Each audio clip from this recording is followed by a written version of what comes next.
and I was just on the alien UFO podcast with I forget his name now. Simon Brown out of England. Ever hear? No, I don't. Well, it's a pretty good show. Oh, okay. He has some good guests. If you want some guests, he has some good guests on there that you might consider. That's what I'm bringing up. All right, pal, we can rock. All righty. Well, this is Brent Rains, of course, once again for Alternate Perceptions Online Magazine. And once again, I have as a special guest Bob Davis, Ph.D., sensory neuroscientist, who has been studying UFOs and paranormal phenomenon, quantum physics, the whole kit and caboodle. He studied neuroscience, psychoacoustics, and electrophysiology at Ohio State University and currently lives in Northport, Florida. And we met back, I've got it written down here. We actually did an interview back in July of 2015 after his book, first book came out, The UFO Phenomenon, Should I Believe? And then later, after interviewing Ray Hernandez of the Foundation for Research into Extraterrestrial and Extraordinary Experiences in May of 2016, I interviewed him again in June of 2016, getting an update as to where, things were going at that point. And now, Bob is actually working on a project. I guess it's been about 2 years now. Year and a half. Okay, year and a half. The Consciousness Connection with Emmy Award winner Dave Beaty. Dave Beaty. Beaty, yeah. Can't read my own writing. And from Dreamtime Entertainment. So I think that brought us up to date and slightly. And now we need to continue on. Well, Brent, it's a pleasure to have to be on again to speak with a good friend of mine. So it's always a pleasure, Brent. If you want to lead anywhere, please feel free to. Otherwise, I can start talking a little bit about documentary. We can take it from there. Yeah, let's dive into the documentary. August of year before last, 2021. I got to meet you for a few hours down there in Clearwater, Florida. We talked, first time we ever met in person, which was a great experience, and meeting also Nancy Dutotri. And she also, I see, is in part of this film that's being produced, this documentary. And we certainly all shared a common understanding that a lot of these things are interconnected, what Ray Hernandez calls the contact modalities. So this obviously, the film, Consciousness Connection, must delve certainly into all of these contact modalities. Well, yeah, and that's the whole point. It's based on my last book, Unseen Forces, The Integration of Science, Reality, and You, and I decided to make it into a film. How else do you get, spread the word?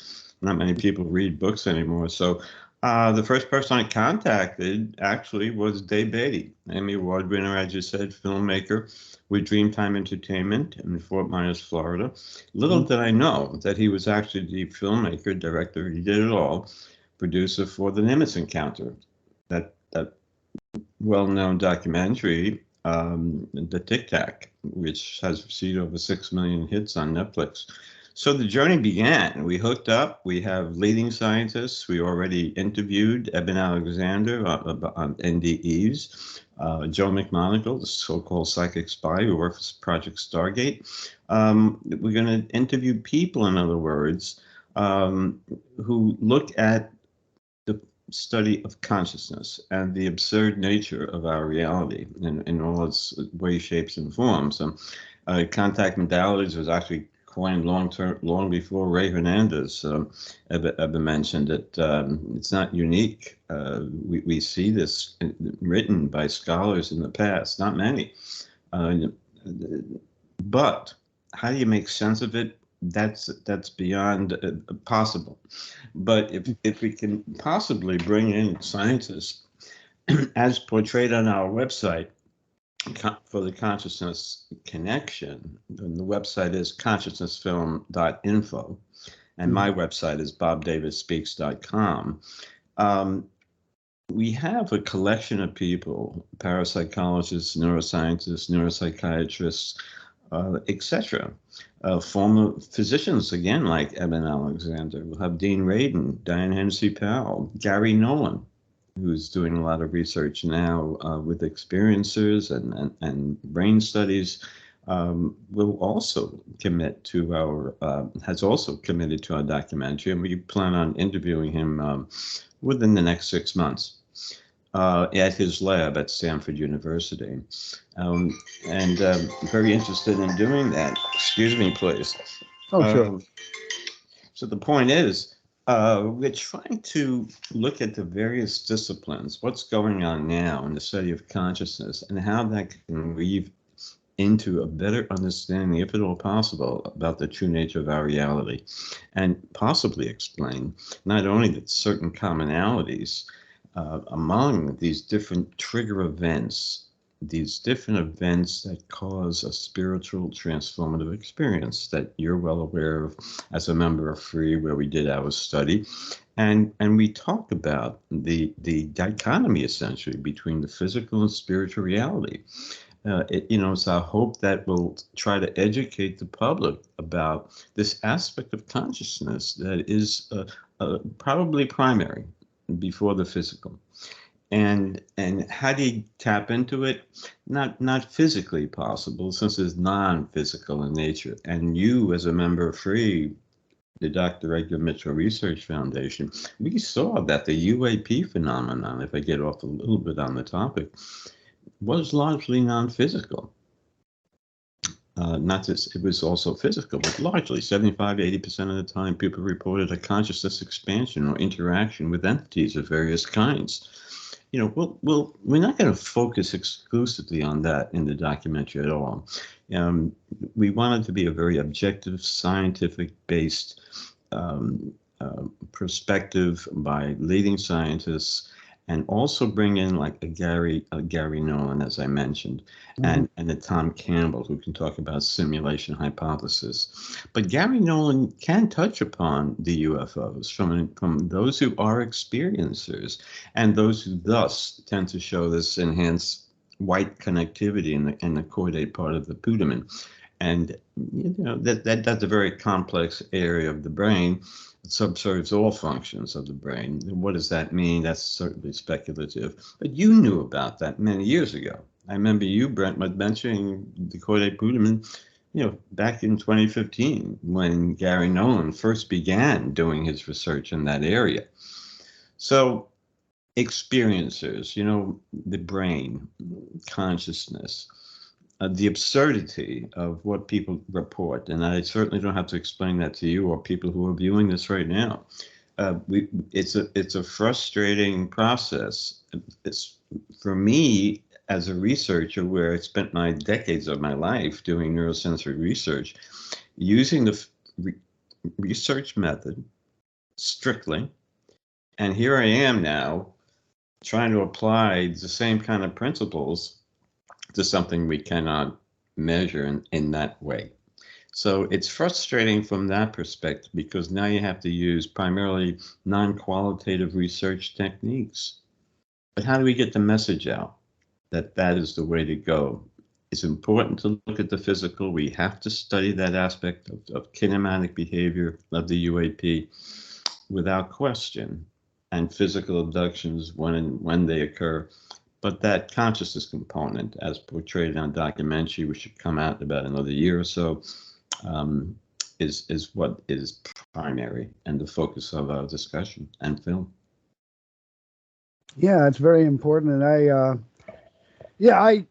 when a few years ago, when Christopher Kit Green and Gary Nolan was talking at Harvard, about the studies, the MRI studies of experiences and non-experiences, and the what they saw as some differences in the structure, the brain, different brain areas. That was quite interesting to me. And I wrote to Gary Nolan for a little bit exchanged a few, you know, gathered a little information from him. I found out he was working with Jacques Vallée, both of them, and they were interested in the case from Brazil from back in 1977, the island of Colares at the mouth of the Amazon, and there's people who were hit by beams of light from UFO type objects there, about 40 people, and they were examined by a local doctor. Jacques Vallée wrote about it in Confrontations. Bob Pratt wrote about it in his book on Brazilian UFOs. And Gary Nolan had been talking about that with Jacques Vallée, so I knew that all these people were still very interested in those early cases and any physical trace evidence and the effects on people, and but they didn't have blood samples to work with, which would have been good for Dr. Nolan to have been able to study further. But it's and then recently I watched an interview on YouTube of him being interviewed about his own early experiences, and I thought that was quite fascinating. That he naturally, I mean, he's a brilliant scientist, but at the same time, he's had his own experiences going back to early childhood, and that's the thing that's kind of intriguing. So many people are coming on board. The scientists like yourself, have had actual firsthand experiences with some of this stuff, and it drives you to further, with more intensity than just a lot of. Yeah, it causes what Jeffrey Kripal, the philosopher, history professor, calls, you're being flipped. He wrote a book of about 40 scientists who were staunch, objective, 3D, boots on the ground types, who had these kinds of strange experiences in different ways. From UAPs to NDEs to you name it, Kundalini experiences. I spoke with Jeff and I talked to him about my Kundalini. He gets it, and he coined the term. These dudes flipped. They change overnight. We interview Eben Alexander. One day he's doing surgery on the brain, leading neurosurgeon. Next day he's talking about his experience in alternate realities. And these people who do experience what they consider an alternate reality and other beings in this alternate reality, when the experience is over, what gets me is that they actually believe it still exists. It's most of them, it's that no, it's not a dream or anything else. It's real. How can that not be transformative? So we speculate what's going on, like Vallée you mentioned, him and Hynek is interdimensional, and call Rudy Shields, who we work with at Free. You ask him about what these UAPs are. He says, Bob, they're quantum amplifiers that use quadrupole radiation as a light source. What does that mean? But again, it's discipline specific. He's a physicist, so that's his explanation. Avi Loeb, he's leading now the Galileo project, of course, and Oumuamua was, more than likely artificial in nature and sent here from another world. We need to study that, according to him. So he's on that thing. People call it on UAPs with using CE5s, consciousness connection of some type. You talk to Musk, you talk to Tom Campbell, they're avatars. This is a simulation hypothesis, and so but you know what? Most of the people that do have these interactions, whatever the trigger is, UAP, as we mentioned, whatever it is that causes this ineffable ego transforming moment, call it a spiritual transformative experience, for lack of a better term, but that's the accepted term, an STE, coined by Yvonne Casson, who herself had numerous NDEs. She runs the Spiritual Awakenings International, and she's an enlightened human being. She gets it. These spiritual transformative experiences are largely ignored by our medical psychological community, yet people suffer because of this ontological shock that John Mack talked about, as you know. The point is, what progress have we made with that from a psychological standpoint, other than to treat the anxiety that comes upon people when they encounter a gray in their bedroom, or they have an ineffable experience that defies logic? So, I'm almost beyond, Brent, thinking about, well, where did they come from? Is it interdimensional? Are they quantum amplifiers? Is it artificial intelligence? Is it from Mars? Are they just coexisting life forms that are more evolved, that always lived here? Maybe plasma. Who knows? Who knows? I'm almost beyond thinking about that. The actual etiology, but rather the purpose, of course. And it seems absurd. And according to Gary Nolan, I completely agree. They leave breadcrumbs. It's like they dropped a piece of metal. I forget where it was. They brought it to Gary Nolan to analyze. He analyzed it, looks at the isotope ratio. It's lead. It's a piece of lead. So who would throw a piece of lead, from a UAP as observed? What's the point? And then they'll throw you something, another breadcrumb, as he calls it, that has just a little variation in the isotope ratio, as if to say, you're playing with you. As Rosemary Ann Galli would call it, a trickster. There is a trickster element here, and we don't know how to interpret what's going on in this other dimension, if that is indeed the case, because we're using our 3D language to explain an alternate reality. So when we reviewed, Brent, those qualitative responses, I forget how many questions we reviewed, it was like most of it, not all, was very abstract, very hard to make sense of. Because they are using this language system that we have that doesn't capture it all, but there were common themes. And if you do a phenomenology of these trigger events that analyze the semantic content, meaning to the people, lack of research in this area, but it's coming along now. John Hopkins is doing some stuff, and we did too with Free. There are unique similarities, one being that transformative experience and the positive outcomes that we continue to talk about. Is that the objective? The elevation of spirituality, as many people contend, is what's behind it all. So is there a control mechanism behind it?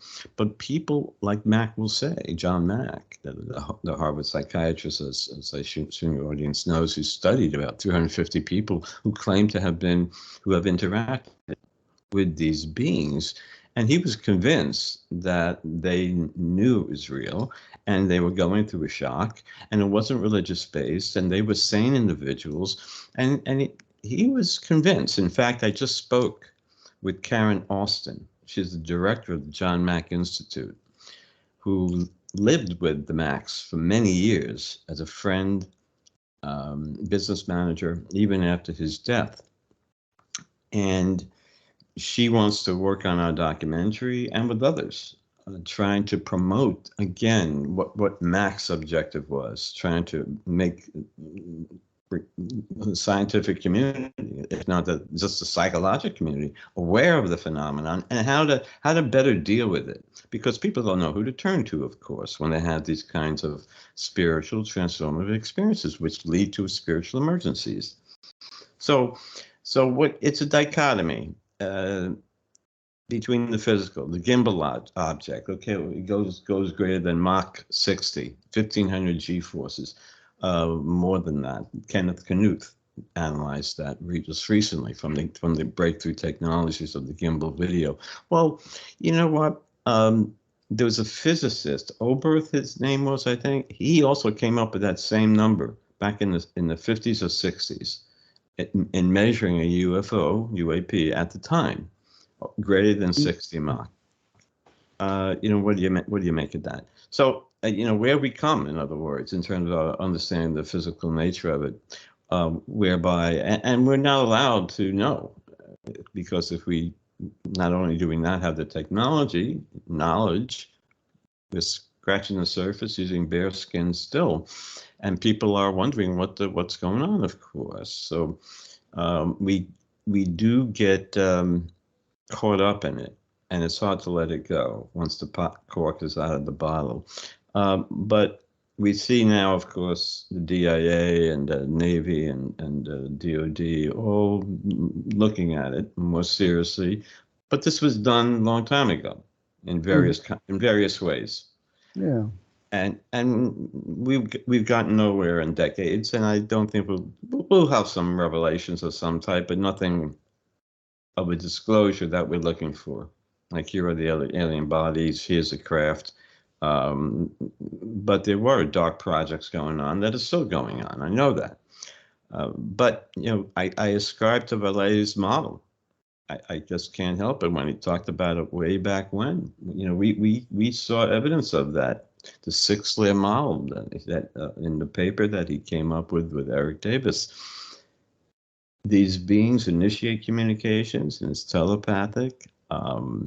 People have precognitions prior to their experiences. The transpersonal outcomes are vastly different after these kinds of experiences. There's even medical healings. Why do people, in other words, the phenomena is so complex, why do people, after having an experience, start making mashed potatoes, using mashed potatoes and trying to create Devil's Tower, to seek something? There is truth to that scene in Close Encounters of the Third Kind. We all have that to some extent. What is that? Is it brain? Psychology? Both?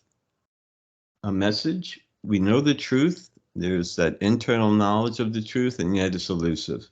Scientific method doesn't apply. I can't tell you the frustration I felt to the point where I said, I give up. I'd love to talk about it. I'd love to hear your read your articles and your interviews, resonate with all of it, among some others. So you can't let it go. You're hoping somebody has an answer to the complexity of reality. And you realize that everybody, regardless of the initials they have after their name or the way they speak or their background, they're as clueless as anybody. And those that think they have an answer are showing their ego. The whole key to this is have an ego dissolution. The world should not revolve around you, because we see that those who do have this spiritual transformative experience start to revolve around others. They're not the center, not so much, but their ego is dissolved. It's a concept, of course, that we're familiar with, described by William James and Stace, noted psychologists of the past. And if everybody could see a UFO and have an STE, our destructive tendencies would likely decrease dramatically, Brent. I'd like to think that, because in our study, we saw that over 80%, I think, were more compassionate towards others, more sympathetic, more sensitive to the ecology. How many times do we discuss this? You discuss this on your shows, and people are aware of this now. But the question is, when you look at these organizations that are popping up, that focus on the physicality of the phenomena, it's important, but it's not. It provides us a small little answer to the overarching issue, which is much greater in importance than the kinematic behavior of it. And the DoD and the U.S. Navy is probably interested in studying it, more than ever before, although they always have been, of course. But maybe a little bit more in a public way, and it's still not going to share everything, because they're hoping to gain knowledge that they can benefit from when they're engaged in a World War III someday, as they plan for. That's their job. So I can go on and on. Well, that's you brought an interesting point up, that these things have been documented and recorded before. I mean, these recent incidents that we've had with the Navy, the tracking on radar, the film, we've had reports going back years and years of military confrontations with UFO activity going back to the 40s and 50s and 60s, and it was always just kind of brushed off. It's not a threat to national security. There's not sufficient evidence to establish the reality of the phenomena. And then suddenly it flipped, and suddenly there was something that was disturbing the military. It was considered a possible threat, and the whole narrative there changed. But I mean, there have been reports of pilots saying that they filmed UFOs, and then they were told not to talk about it, and they don't know what happened with the film. You know, it was taken away, and there have been lots of instances of military bases with UFOs appearing over them, and maybe shutting off the power or something, or even people being, as in a Brazilian case back in the 50s, two um, security people who were outside, and a UFO came, and the report stated they were burned, overcome with heat or whatever, and had to be hospitalized afterwards. So, I mean, this is really nothing new, but we've always just kind of it's always been kind of pushed to the side, and it's become just treated sort of politically. You know, there's nothing to it. Of course, the Robinson Panel report in early 1953, the CIA had established. They brought people together, and one of the things they wanted, we realized after it was declassified in 1967, was to watch and monitor some of the major UFO organizations, and also to try to limit the public interest. They didn't want another July 1952 episode where there were objects seen and tracked over Washington, D.C., and there was the panic, and all the news media and their secure phone lines and everything was suddenly overwhelmed, and it would have been a good time for an enemy to have attacked us, and we didn't need to have that kind of thing happen again. You know, I think I said that all. Yeah, yeah, and the thing is, what do we do with it?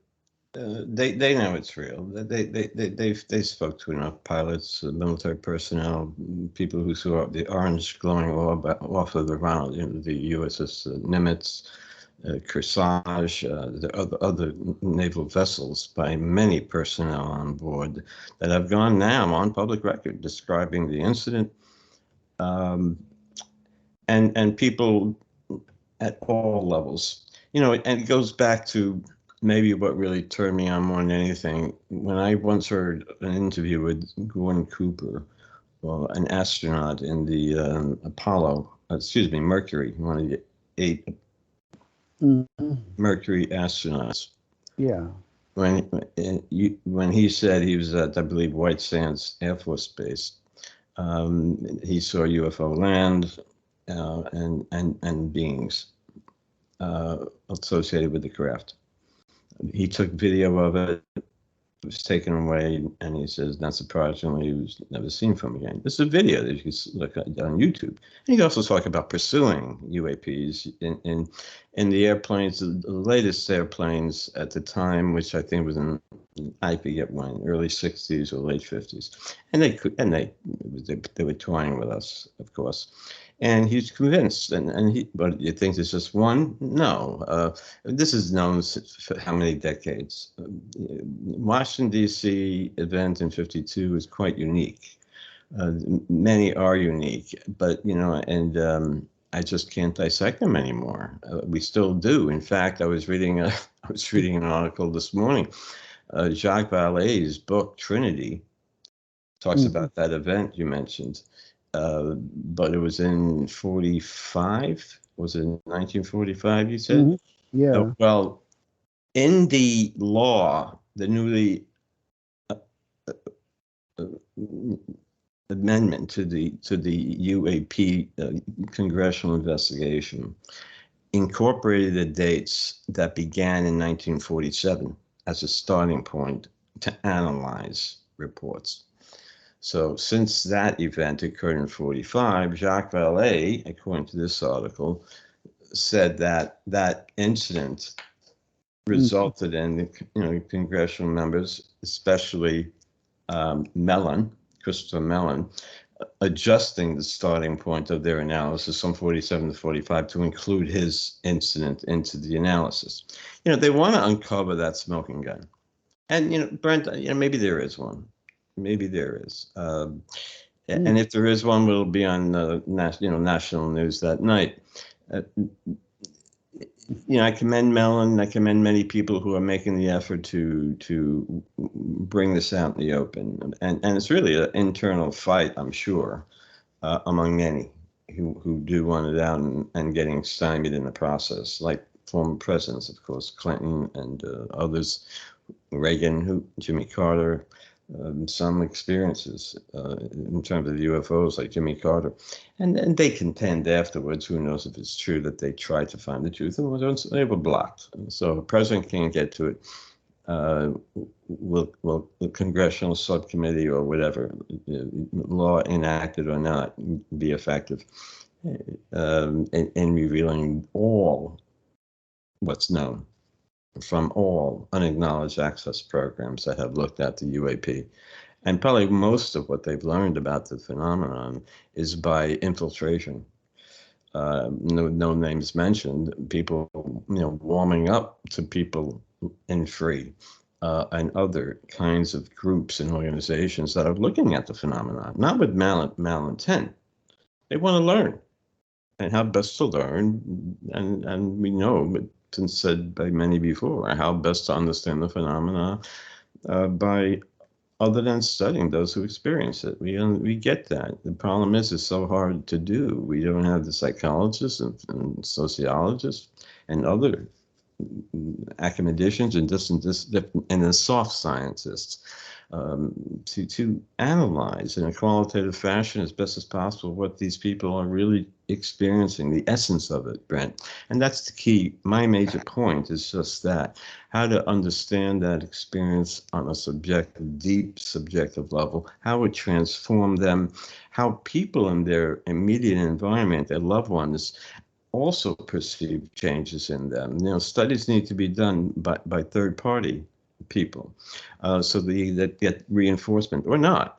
Then you need, of course, the battery of psychological tests to make sure some of the individuals who contend these events are not psychotic. A small percentage, I'm sure, are, but the vast majority, of course, are not. So I'm convinced. I've like I said, I've been a researcher for decades, and it's hard to give that up. So in a way, I'm still doing it. And Free, I had that opportunity with Free, and we published that article in the Journal of Scientific Exploration. That's often ignored. But it was about primarily the non-physical aspect of the phenomenon. If anybody wants more information, it's easy to find. Russ Calpone and myself were co-authors with Ray Hernandez and Rudy Shield. You could look that up. Find it quite easily. 2019 it came out, March, April issue, Journal of Scientific Exploration. So you're trying to, but the point is this: that is a well-established, refereed journal.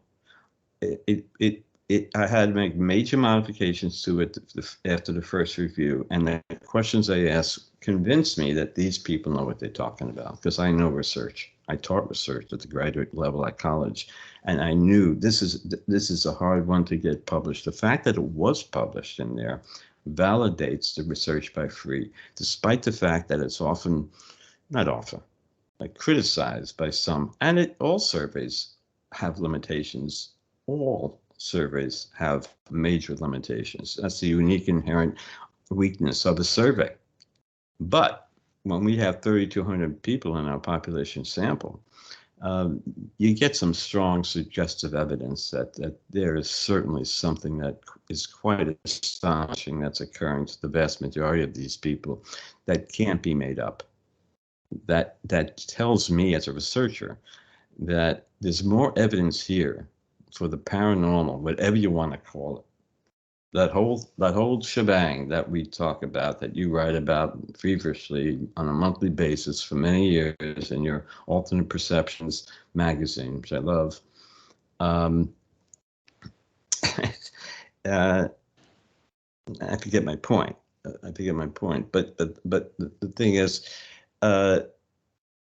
it's all about really the non-physical and how people react to it on a personal level.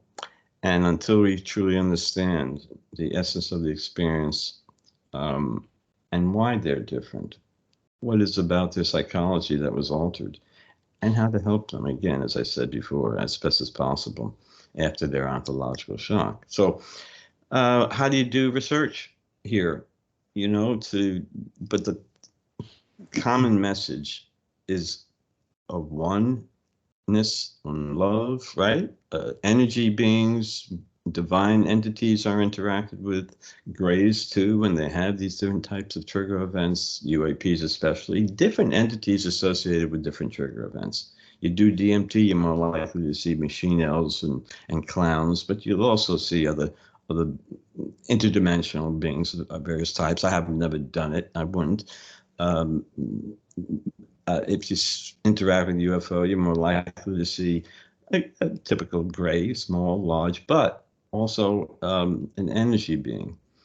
It's very common, whatever that means. That's telepathic in nature too. Russ Scalpone, our friend, is now doing a study. I put him in contact with Dr. Lynn Katai of the Phoenix Lights, who's done a documentary and study on the Phoenix Lights. And he's doing a survey study. And thus far, they have collected, I forget, several hundred people who have experienced those lights. And he used many of these questions from the free study. And what he's coming away from at this point is that the most common being that's interacted with is a divine entity, an energy being. You see grays, but to a much lesser extent.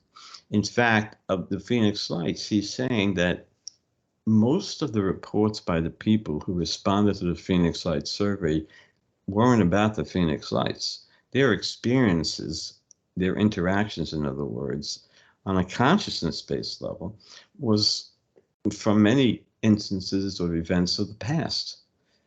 Many did have these kinds of contacts during the Phoenix Lights and did have a transformative experience following, observing that several-mile large craft hovering over Skyway Harbor in Phoenix for a considerable period of time. But the complexity of that incident is quite dynamic. In terms of the area covered, what it did, how we reacted to it. There's a lot to that story. And again, I shouldn't go down that rabbit hole, but there are a few incidents that do capture your attention, especially, now here I commend Russ, because we're getting more non-qualitative, subjective information from a major event. We need to do more of that, of course, but who has the money? What academician is going to be getting grant money to fund that kind of research? That's your career. Good luck for funding. So it's not. It's accepted by many people, of course, more than ever before. But academicians can't seriously get into it, although some do, more on a hobby kind of basis than anything else. Because it still has some degree of stigma among the egoists in the halls of colleges, and I've been there, I know. So they don't want it out. They're still going to more than not hold it in, their beliefs about that, because they're fighting for tenure, and to get tenure, you need research, and to have many publications, it looks great to have grants to support your research.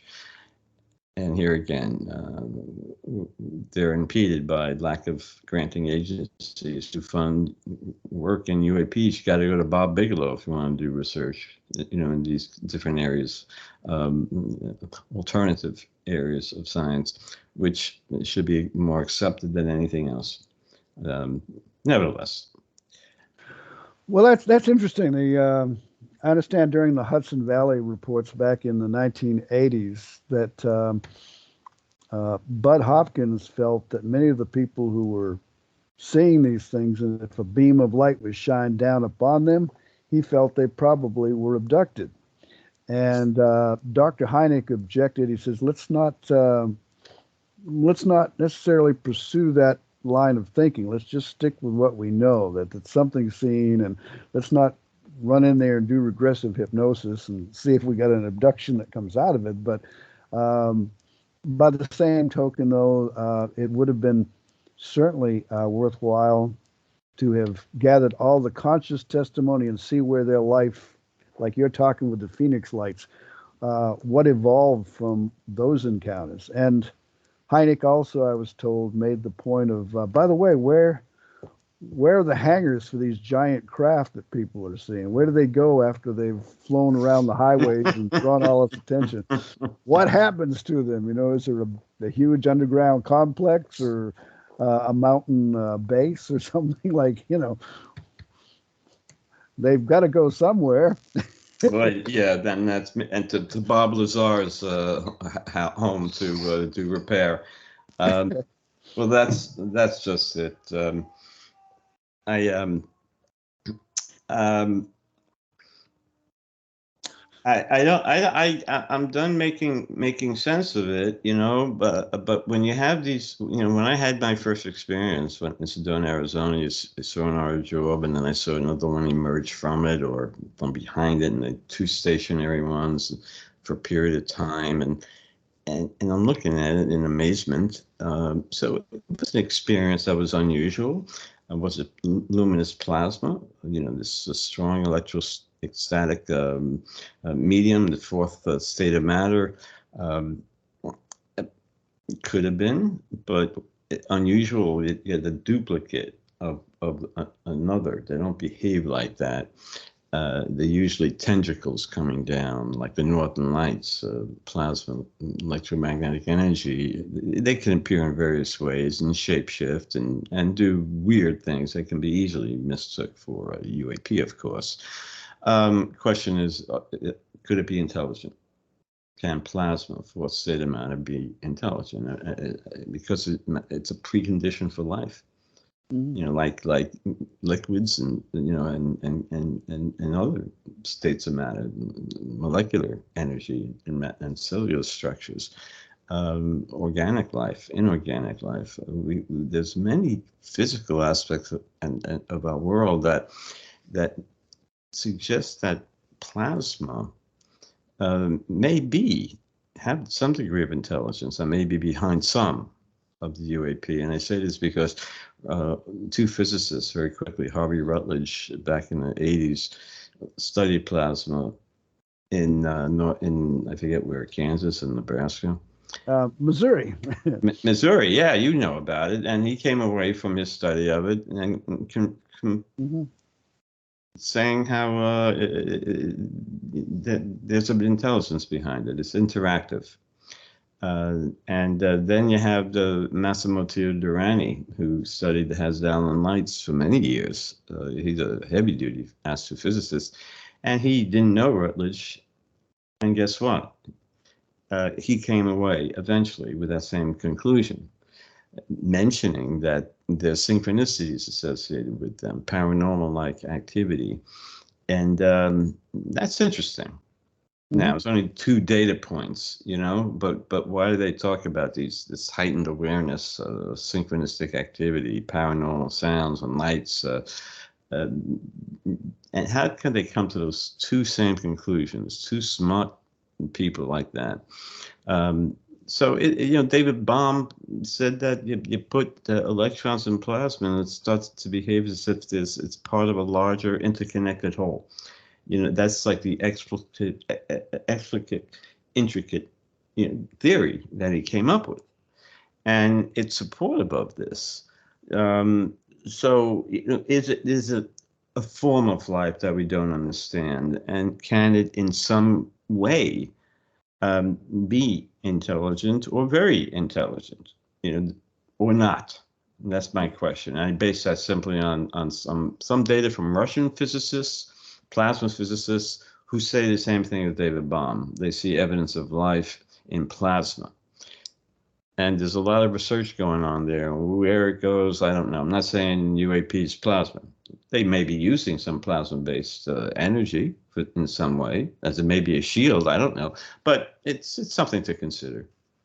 Well, I know our mutual friend, the late Rosemary Guiley, felt that they had a lot to do in terms with the plasma and gin. And I remember Gordon Crichton, who used to edit Flying Saucer Review out of England. He was a big proponent of the gin theory, and he even got a letter from a scientist from that part of the world who studied the gin and plasma and such, and felt that they, that they did conform to, as a life form that could have been plasma based, whereas we're carbon based. Well, And yeah. We don't go get her till 5, so y'all can stay home longer. Okay. And, and of course, also I mentioned Greg Little and Andrew Collins' Origins of the Gods that came out last year that explored the idea of, quantum physics and the plasma intelligence, or some call it plasmoids. But yeah, it's an interesting thing. That sort of that foundations leads into crop circles, an often ignored area of the paranormal that I tend to think is valid, and especially the way it behaves, not only in terms of just complexity alone and the timing in its formation, which is remarkable at both levels, but how it can form on the basis of precognitive events that people have the night before, where someone has a dream of a complex image, only to be led to an area where that image is observed in the form of a crop circle, where people reportedly go inside it and feel the energy, and there's healing and all of that sort of stuff. Well, among other information associated with that, what's it called, the BLT hypothesis? Oh, Nancy. Nancy, I forget her last name. Talbot, or Nancy Talbot. Yeah. That was very interesting. I had quite a bit of contact with her, and she had a contact over the Netherlands who Robert Van Broek or something, who was like a psychic medium, and he would pick up on the fact he'd have a dream or strong vision or something of a place where there was a crop circle that had appeared. He could describe it, go to it, and he was seeing UFOs or balls of light, and he was the center of a lot of activity for her, and he even began to produce pictures for people of their deceased loved ones to prove that they were still alive. And he did that for Nancy, she said. And I wrote her and I asked her, are you sure that he couldn't have gotten the picture of her brother from some source online? And she got a little offended by me asking that, but I could tell from her response that she definitely said no. Well, he and the other, the super psi hypothesis is that he's simply reading people's minds and extracting that information from there. Consciousness, a form of information exchange. And we see evidence of certainly ESP, that it's real, of course. It's subtle, but it's real. And people are capable of doing that. We had Ted Sirius, that was studied by the psychiatrist out of Colorado, Jule Eisenbud. I have the book, The World of Ted Sirius, who was a Chicago bellhop, and he often liked to drink too. And it made study a little difficult, but they had sessions where he would hold a Polaroid camera and be looking at the lens and concentrating, and they'd snap some pictures, and then there'd be like buildings or people. Often, they couldn't identify, but it was supposedly come out of his mind. And even Dr. Hynek was involved in one of those sessions. And it's all described in that book. Never. Well, you see, and some aspect of the mind is involved in all phenomena, and is that aspect consciousness, whatever that may be. But again, it may be just information of some type, like a rock is conscious. If you bang your head against a rock, the rock is telling you, right, don't do it again. It's going to cause pain. It also provides a source of beauty to some people, or not, and so it provides you with information. So it's conscious, but barely, if you know what I mean, relative to humans. We get 100, the rock gets 1, right? But this is where people are going, trying to analyze mathematically levels of consciousness. but it does exist at every aspect of our universe, at the cellular level, cosmological level. So Joe McMoneagle, the psychic spy, who, again, I interviewed when Dave Beaty and I visited him at the Monroe Institute, a leading consciousness group that does research in aspects of OBE, NDE, among other things, in favor of Virginia. And I spent over an hour talking to Joe McMoneagle, and it kind of ties in with what you're talking about, because what he does is what we're talking about. He sits in his office in the Pentagon or the White House, or he's worked for them all, and he comes up with information that's considered impossible to obtain. And he was telling me how he was the first to identify the largest nuclear-powered submarine that Russia developed back in the 80s. And lo and behold, he got the name of it right, he got its location right, he got many specifications of it right. When, in fact, Robert Gates, the defense secretary at the time, was unable to come up with that information despite all the multi-millions that were used to do so. So Joe was telling me that he had a running kind of kidding feud with Robert Gates at lunch, where Joe, in a sense, showed Bob Gates up, because then it's cost him his salary to come up with that information, as opposed to satellites to derive such. And he'd go, "Hey, Bob, how's it going today?" And he said Bob would just look at him and give him a sneer, in disgust. So, when somebody tells you those kind of stories, unless he's embellishing or whatever, I don't think so. He told me stories that were quite astonishing, and you've heard them all, of course. And but when you do it close and personal, it's more dramatic. When you're talking to Eben Alexander about touching an alternate reality, interacting with a young woman who claimed to be his deceased sister, who died before he was born, only to locate her in a picture that his parents had, who never told him about her. And he then tells his parents her name and who she is, and the parents were amazed, were in disbelief that he could have known that. And he talks about that in his lectures and books. There's not only one Eben Alexander has that kind of experience. And what's that all about? So you sort of feel amazement by it, moved by it. Is this person, your questions this person's sanity?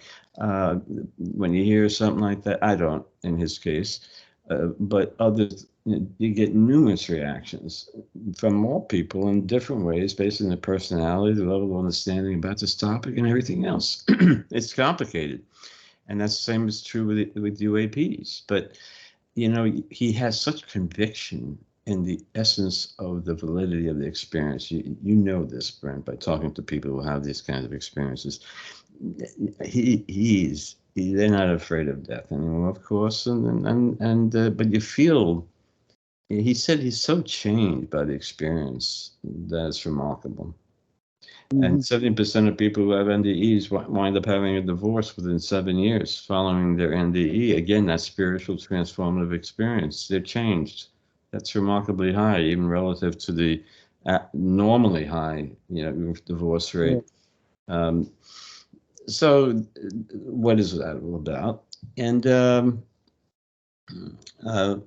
very moving experience, and I think that's in part one reason why you continue to find that motivation to do what you do, talk to people from all backgrounds, having these kinds of experiences of varying kinds. And you never heard the same story twice, despite your thousands of discussions with people. Did John Keel have a firm answer? No. Other than this is crazy shit. But yeah, he wrote me a few few years before his passing, I sent him a copy of my Visitors from Hidden Realms, my 1st book. And he complimented me and said that, I was trying to do what he did, but he said that in the end, all he could do was point out the evidence that he accumulated, give the best spin on it he could, but there was nothing concrete. And I remember seeing a quote recently on online that was attributed to Jacques Vallée that, a regular job, you can learn maybe electronics, how to build a radio, what parts to use and everything, and you kind of understand the force involved. But when you approach a subject like UAPs, UFOs, you get into an area where the answers aren't so obvious. You don't graduate from UAP Academy. It's an ongoing series of unknowns where it feels like you're getting close, but yeah, and like they don't issue degrees at every college on parapsychology, although what's his name on New Thinking Aloud? I forget his name. Jeffrey Mishlove. Mishlove, when you were on his show, he's the first person, I think maybe the last, who got a Ph.D. in parapsychology many decades ago. So, it's here again, and there are some academicians like Kelly and Grayson, a few others, Tucker, who do research at the University of Virginia in reincarnation studies. Ian Stevenson did that. In fact, we visited University of Virginia, and I had the opportunity, Dave and I did, where we did some filming in the Ian Stevenson's library at the University of Virginia when we went up there last March. And it was remarkable because there were journals beautifully bound back from the 1890s, from the Journal of Archival Research, paranormal parapsychological research that was established at the time, the main journal. I believe it was British in its editorialization.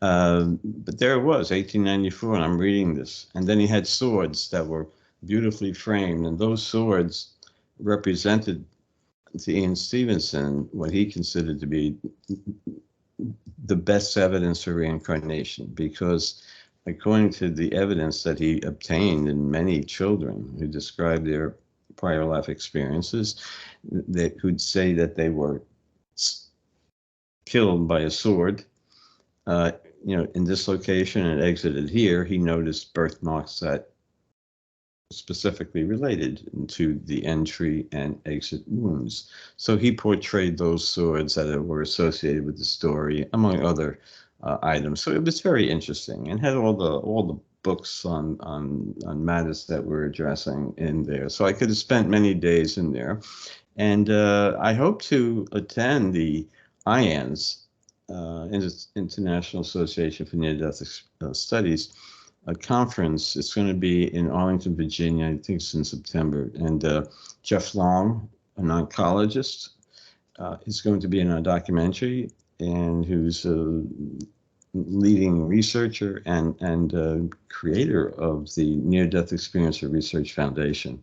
Great website, and I encourage people to look at the qualitative responses from those who've had NDEs. I think he has over 1,000 reports from people who describe their experiences, but what we need is someone to take that information, synthesize it, like we did with our study, and what's his name worked on that, San Francisco. You know what I mean. So many names in this business. John, if I forget his last name, John worked on that. Anyway, not John Alexander. No. I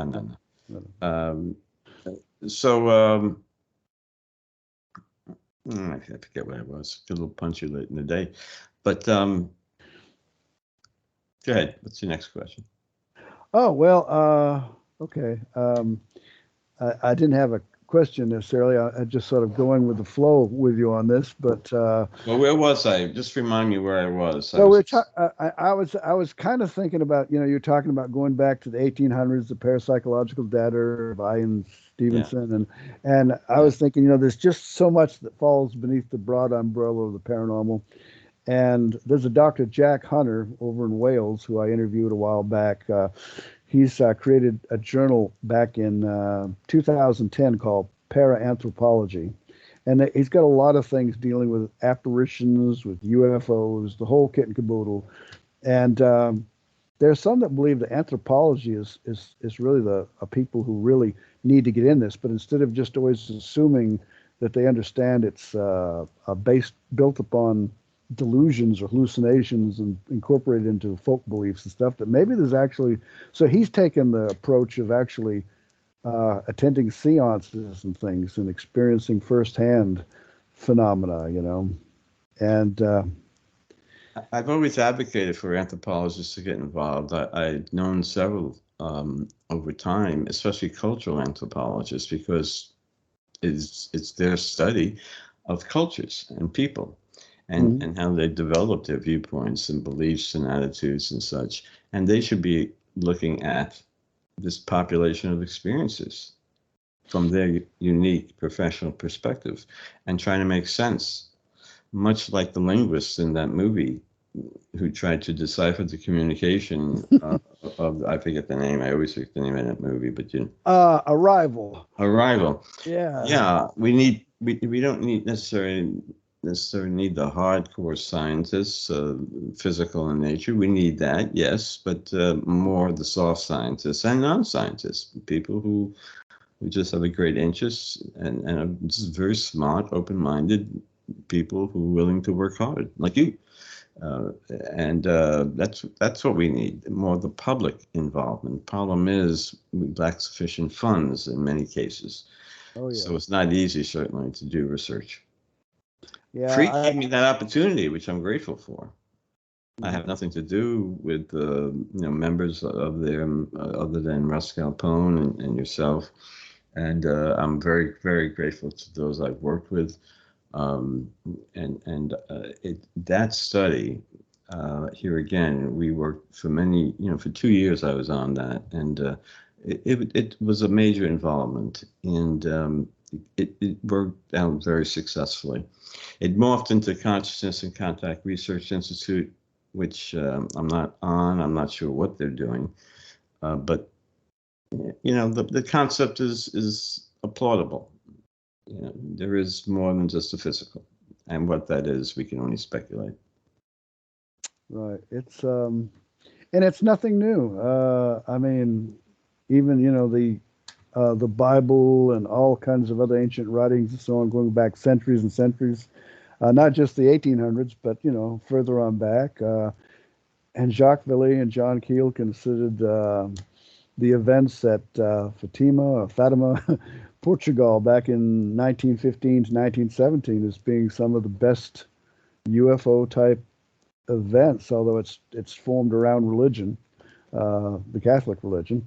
But there was this great disc that came out of the sky. It was part of a prophecy that these children had, that they'd received from an angel, telepathically, I guess you could say, and an apparition. And they gave a date when this great miracle was going to happen, October 13th, 1917, and an estimated 70,000 people were gathered there and experienced all these powerful phenomena, healings. It had been raining just before, suddenly the clouds parted, and there was a spinning disc where the sun was, and it came down. They thought it was going to crash on them, and there were all these different colors, lights, and suddenly their clothes were dry, the ground was dry, and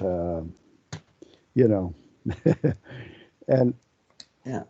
Did that indeed happen? I don't know. I'm not really. I've heard of it or a little bit about it, but did that indeed happen? And people will say, want to play devil's advocate, how come it doesn't happen more often?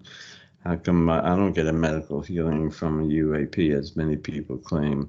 How come? How come? And maybe it's a matter of being sensitive, tuning into frequency. I don't know.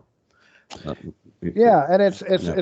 and there's other instances similar. I mean, Zayatan, Egypt, back in '68 to 1971 or so, thousands of people there, Muslims and Christians, say they saw the Virgin Mary and all these strange lights around this church there. I mean, and that was predicted by the guy who actually built the church that miracles were going to happen there, and then they did. So I mean, it's um, Well, it's interesting. Dave Beaty from Dreamtime Entertainment, his partner, um, actually did a documentary on the Fatima incident. If you go to dreamtimeentertainment.com, you'll find it there. yeah. John Biffar, Biffar, and he's done many documentaries that have been shown on HBO and Netflix, etc. He's done it all. So, and then there's an International Association of Consciousness that's in, I believe, in Lisbon, Portugal, that invited Dave and I down, or I should say across, to participate, or have them participate in the documentary, interview them, the kind of research they're doing.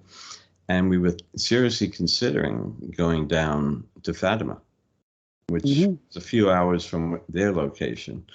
But the question is, do you want to incorporate a religious event into the documentary? And that's part of making a documentary. You know what to incorporate or not. Do you turn off a certain group of people if you make it too UFO-y, or too religious, or you know what I mean, or too scientific?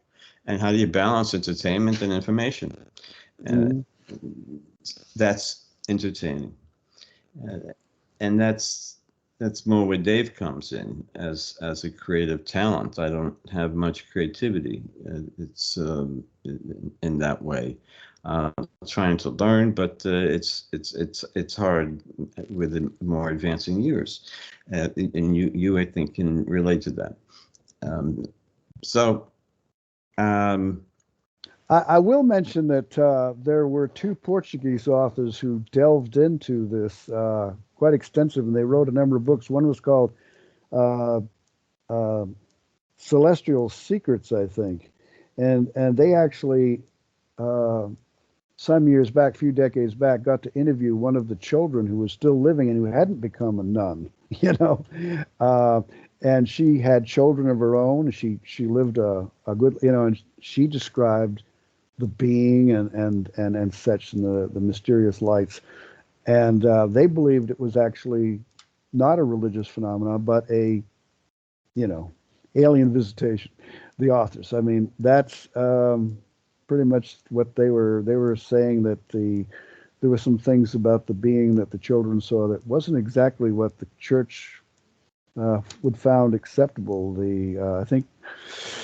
Well, it's been a while since I read this, but that, for example, the garment that the being wore was showing too much leg, that they wouldn't have, I see. So they were really picking it apart. Well, it reminds me a little bit about the Trinity incident, where children, here again, are involved, or the reincarnation studies, where children, more than any other age group, have past life recall. They tend to lose it about age 8 or 10. Is that meaningful at all in this overall equation, or search for evidence of essence of what's going on? So you don't know what to make of Fatima, because, as you know, is this phenomena simply morphing into something that really is not what it is in reality. And so you interpret it literally. Do I interpret, if I see a UFO, should I interpret that literally as a green object that with flashing red lights and flame, whatever? Or is it a reflection of what I think UFO should be based on my culture, language, etc.? Or It's just sending me a message. Wake up. Life, reality is far more complex than you can ever imagine. You're too dumb to even understand it if I gave you the answer. So, or is it all of that? yeah, that's the best I could do. Yeah, but it goes back to what John Mack said back in 1999. He said this in a Passport of the Cosmos. People know their experience and what they've undergone, and it doesn't fit in their prevailing worldview, and they know like the back of their hand. He didn't say back of their hand, but they know there's an unseen world of hidden dimensions of reality. And he's a Harvard psychiatrist. We know the whole background. Maybe some of your listeners are new to him, but he had a fight for tenure for saying things like that or believing in what people were talking about here. Remarkable individual, and I have great respect for John Mack. If I identify with anyone more closely, it's certainly him. Jacques Vallée, Hynek, of course. There's a few select people. I respect Grant Cameron for his viewpoints on the consciousness issue and UAPs, and there are many others too, but too few in number who just discuss it or bring in people who address it in some way as it relates to all experiences. And you do, and I congratulate you for it. And but it's your way of making people better understand what you know to be true. And it's gratifying at that level. That's your purpose. For whatever reason, Brent, that's your purpose. Whatever reason, I'm here talking to you. For whatever reason, I can't fully understand. I never thought I would be talking about things like this when I retired and stepped down from State University, New York. I mean, come on, man. I mean, I'm always interested in it. Yeah, Star Trek, the Mercury, Apollo missions, all that. Of course, who can't get enamored with it? But to the extent that I have, yeah, I know. articles on it. I have an article coming out in Journal of Scientific Exploration in March on spiritually transformative experiences, doing a phenomenological study, overview, I should say, of studies that have been recently done. And there are studies going on in that arena. And I know you have to leave very shortly, Brent, but well, actually, that's changed. My wife gave me a message that we don't have to do what I said we had to do for a few more hours. well, I don't have that long. Okay, but I wanted to add that I appreciate all your your comments and everything, and it's all I agree. But regarding John Mack, and thanks for putting me in touch with a lady that the lady you mentioned earlier who worked with John Mack extensively. Karen Austin, who's now director of the Institute. Yes. Yeah, and to do an interview with, and I have told her, and I think I may have mentioned it to you, but anyway, I'll bring it up again. About 90 miles from where I live, east of me, is Swanee, Tennessee, and there's a gentleman over there, James Edward Carlos, who has worked for 31 years and is now retired there at the college, a professor, who is an experiencer, who John Mack devotes a chapter to in abduction. Oh. And they came to know each other pretty well. And he just celebrated his 85th birthday. Wow. And he's currently writing a series of articles. And the current article in the magazine, because he's written all this stuff, and he told me, I don't know if I'm ever going to see it published. And I said, hey, I have this online magazine.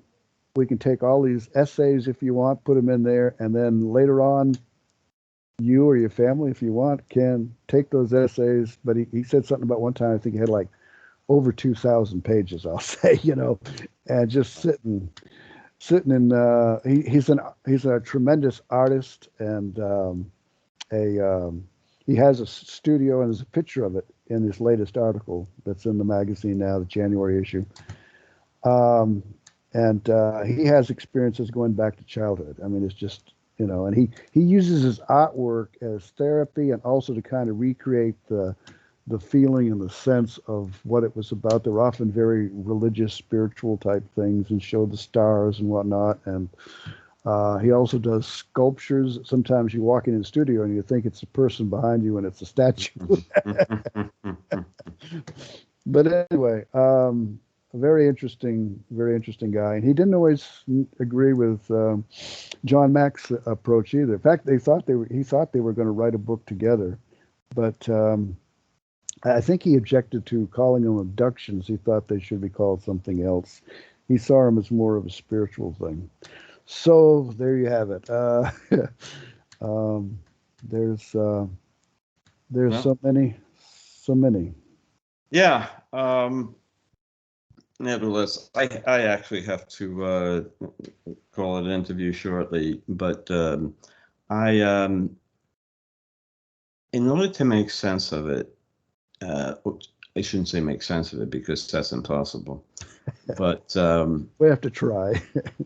yeah, the where I'm going now is looking at studies that address the STE, that spiritual transformative experience in those different modalities, and looking at the similarities and differences. But the fact that over 80% of the people say that their life has changed in a positive way can't be ignored. So what is that? What is that all about? And I'll try to focus. That's what I'm trying to focus on, Brent. From Trinity to the Foo Fighters to Washington D.C. in '52 to Rendlesham, and that's all cool. Stimulates me. I like listening to it. Sometimes it's overly redundant. I can be as well. But what's the big picture?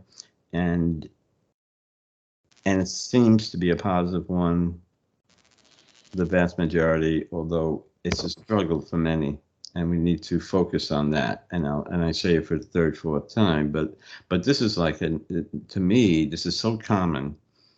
It's like a pandemic in and of itself, a very hidden one. There's no drug for a cure here. Maybe something to relieve anxiety, again, as I mentioned, but people don't know where to turn to.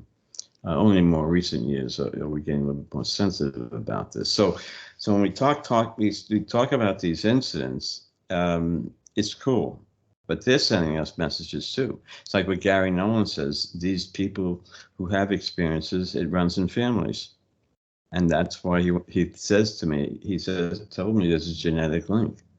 It runs in families, and that's why maybe these young children, as you mentioned, have these kind of experiences.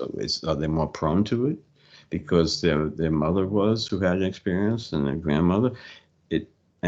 Some are prepared for it, and parents are not surprised when the child starts reporting seeing ghosts or apports or something unusual. They almost expect it to happen because it happened to them as a child, and I know people, maybe, who've had these kinds of cases. They're well aware of it, their experiences from early on, and it shapes their life almost to the point where they're hypervigilant. They're on guard, thinking that something's going to happen again. That's going to be startling. They want it. They're generally positive about it, but it's obviously startling, especially when young. To see an 8-foot gray walk, in your bedroom in an apartment in Brooklyn. Not me, but a good friend of mine who's been honored in the military for his heroic action. Very sane individual. So he was asking me, a few years ago, is there somebody I can talk to about it? He suffers from PTSD from it. People hold that in. What the heck happened back then? And they have it today. It could happen to me tonight. And that people wish for this thing. I say, not necessarily. Don't necessarily wish for it. You just don't know what you're going to get. Don't get into black magic. Don't get into Ouija boards. You just don't know what you're going to open up. I shouldn't say don't. If you are, be careful. That's, Right. I'm not one to say don't, please, don't, I apologize for that. I just heard too much negative associated with that. And if you're going to get involved in it, please do your due diligence and read about it and look at the evidence, people's experiences with it, before you get very much involved. So, even electronic instrumentation, transcommunication, whatever you want to call it, EVPs, like what you do, you pick up stuff. It's subtle, don't you see? Parapsychology, ESP is very subtle. The evidence does exist.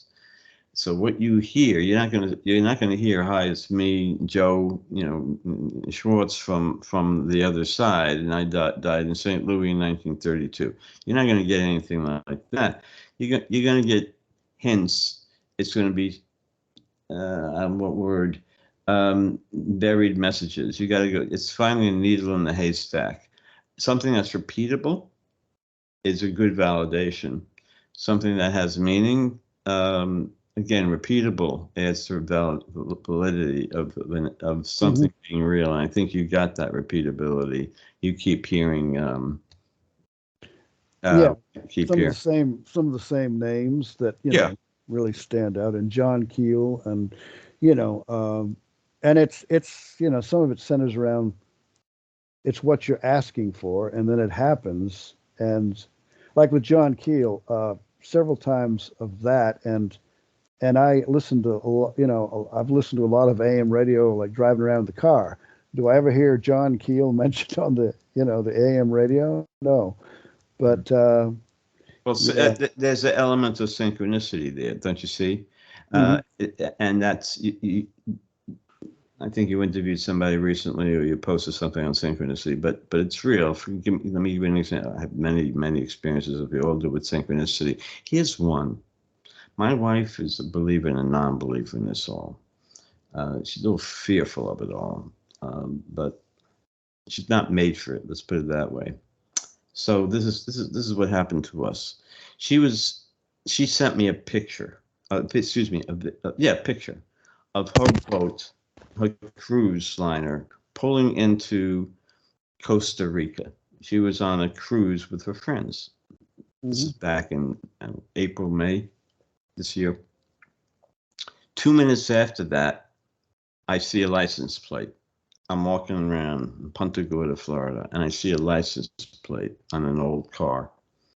And it says Costa Rica, and right above it in large letters is written M-A-E, M-A-E, May. May happens to be the name of our granddaughter, who was, just recently born. I don't know. To me, for Randy, to me that meant, wake up, Randy. Reality is far more complex than you think. There is a coincidence here. It's more than a coincidence, a synchronicity. There's meaning here and timing. And that's what a synchronicity is. And that was meaning for me. To Randy, I'm not exactly sure what her takeaway is. I asked her, "What did that mean to you?" And she said that something like that is weird. Yeah. But I got to pay the bills and I got to do this and that. So that's it. But that got her attention. Yeah, I know. When my daughter Chandra graduated high school, she and some friends went down to a cruise in the Caribbean, and so I thought, well, they were down there. I thought I would try to close my eyes and kind of do a remote viewing, see if I could pick up anything. So when she got back, I told her what I had tried to do, and I said I envisioned waves, of course, and then there was like I think it was like a teddy bear, and she said, "Really?" And she said, "Wait just a minute." She went into her bedroom and came out, and it was exactly what I said, except it was just a little tiny toy, a transparent plastic teddy bear, and so that was kind of impressive. I mean, it was like I picked up a teddy bear, and it was a little bear in a small form instead of what I visualized, but still, it was right. and But with my daughter Chandra, she's the psychic of the family, more so than me and my wife. You know. I, Anyway, well, there's some of your genes in there too. You know, it takes having the experience to make one convinced, of course. And with me, back in 2020, I forget when, 2010, I had a lucid dream. I shared this with you, Brent, and some people have heard this. I had a lucid dream of suffocating. I felt dying. Not as scariest, one of the scariest things I experienced. Um, I woke up with a knowingness that my colleague and who I work with in the lab had died. I had told you that, and we were very close as friends and as professional colleagues. I knew she died, and later that morning, I got the news she died. Just around the same time, 6:30 or so. It shocked me, but then I said, it took me a while to connect the experience with the actual event, but then it got me, and it led me. It's like she was telling me I died, and I died from suffocating. I couldn't breathe. It's that led me to write the book after the UFO one, the Life After Death Analysis of the Evidence, and obviously issue of consciousness permeates that whole overarching issue. Is consciousness separate from the brain, and does it exist after bodily death? An issue we all consider at one point in our time. I can't begin to imagine once death confronts us how we will actually react, and it seems implausible, and most people don't even want to talk about it, and some people have a true death anxiety. Yeah. Fear it with great anxiety, and thus that it can be disabling, and which gets worse, of course, with advancing age.